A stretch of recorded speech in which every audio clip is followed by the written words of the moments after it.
சென்னையில் ஒரு ஹிஸ்டாரிக்கல் பிளேஸில் இருக்கக்கூடிய Dhanalakshmi Srinivasan college of engineering கேம்பஸ்க்குள்ள ஒரு மெக்கானிக்கல் லேபில் தான் நம்ம இருக்கோம்.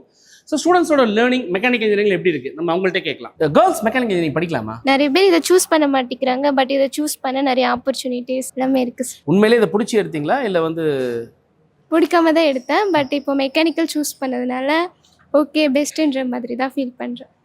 Hi sir. சொல்லி Sukith. You are from Cuddalore. எல்லா ஸ்டூடெண்ட்ஸும் ஜென்ரலாக கம்ப்யூட்டர் சயின்ஸ் போகலாம், ஏடிஎஸ் போகலான்னு சொல்லும்போது ஏன் நீங்கள் மெக்கானிக்கல் இன்ஜினியரிங் சூஸ் பண்ணீங்க? கோடிங் எல்லாமே அது பூம் ஆகிட்டு தான் இருக்குது. பட் மெக்கானிக்கல் அது விண்டேஜ்லேருந்தே இருக்குது, ஸ்டார்டிங்லேருந்து.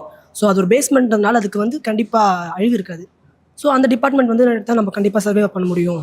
ஸோ நாளை பின்ன ஏஏ டேக் ஓவர் பண்ணாலும் கண்டிப்பாக இந்த டிபார்ட்மெண்ட் யாரும் டேக் ஓவர் பண்ண முடியாது. ஸோ ஹியூமன் நீட் கண்டிப்பாக தேவை. அதனால் கண்டிப்பாக யூஸாக இருக்கும்னு சொல்லிட்டு நான் இதை சூஸ் பண்ணியிருக்கேன். நம்ம கேம்பஸ் மெக்கானிக்கல் இன்ஜினியரிங் என்ன மாதிரி டிஃப்ரெண்ட்டான விஷயங்களை பண்ணுறாங்க? விஷனபிளாக பார்க்க முடியும். நம்ம கண்ணு முன்னாடி நிறைய ப்ராஜெக்ட்ஸ் அண்ட் ப்ரோட்டோடைப்ஸ் ரெடி பண்ணும்போது அட்வான்ஸ்டாக இருக்கும். ஃபியூச்சர் இப்படி இருக்குமான்னு சொல்லிட்டு நமக்கு ஒரு இமேஜினேஷன், அது புது ஐடியாஸ் பார்க்கும்போது இன்னும் புது ஐடியாஸ் நமக்கு கிரியேட் ஆகும். ஸோ மெக்கானிக்கல் படிக்கலாம். மாஸ் தானே? மெக்குனா மாஸா?